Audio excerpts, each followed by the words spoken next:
ఓపికతో పరిగెత్తుదము. హెబ్రీయులకు రాసిన పత్రిక 12వ అధ్యాయం 1వ వచనం. ఓపికగా పరిగెత్తడం చాలా కష్టమైన పని. అసలు పరిగెత్తటం అంటేనే ఓపిక లేకపోవడాన్ని సూచిస్తున్నది. ఒక గమ్యాన్ని చేరాలన్న ఆతృతతోనే పరిగెత్తటం అనేది జరుగుతుంది. ఓపిక అనగానే మనకు ఒక చోట నిలకడగా కూర్చోవటం కళ్లల్లో మెదులుతుంది. మంచం పట్టిన వాళ్ల దగ్గర కూర్చుని ఉండే దృశ్యం జ్ఞాపకం వస్తుంది. అయితే మంచం పట్టిన వాళ్లకు ఓపిక ఉండటం తేలికైన విషయమే. కష్టమైన పని ఏమిటంటే పరిగెత్తే ఓపిక.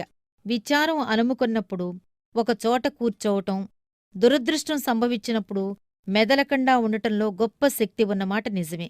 కాని అలాంటి ఆపద సంభవించినప్పుడు మామూలుగా పనిచేసుకుంటూ పోవడంలో ఇంకా గొప్ప శక్తి ఉంది. నీ హృదయంలో ఒక భారం ఉంది, అయినా పరిగెత్తుతూనే ఉన్నావు. నీ ఆత్మ మూలుగుతూ ఉంది, అయినా నీ దైనందిన కార్యక్రమాలు చేసుకుంటూ పోతూనే ఉన్నావు. ఇదే నిజమైన క్రైస్తవ లక్షణం. మనలో చాలామందికి ఎక్కడో ఏకాంతంలో మన విచారాన్ని అనుభవించే అవకాశం ఉండదు. ఎప్పటిలాగా పనులు చేసుకుంటూనే ఆ విచారాన్ని అనుభవించవలసి ఉంటుంది.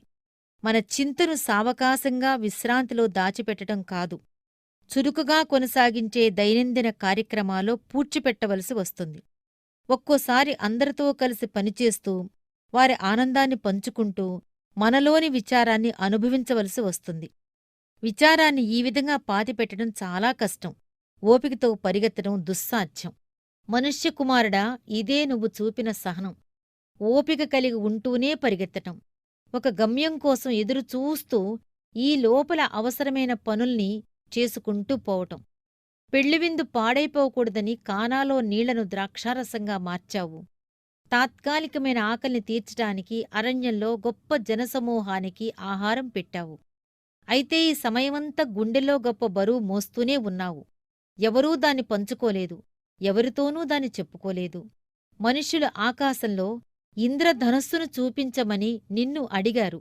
అయితే అంతకంటే ఎక్కువ ధన్యతనే నేను అడుగుతున్నాను.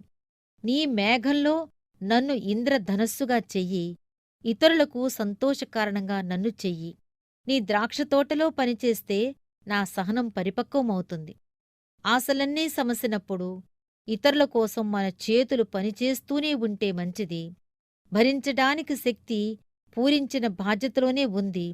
ఇతరులకి పంచిచ్చిన ఆనందమే నీ హృదయబాధకు ఔషధం.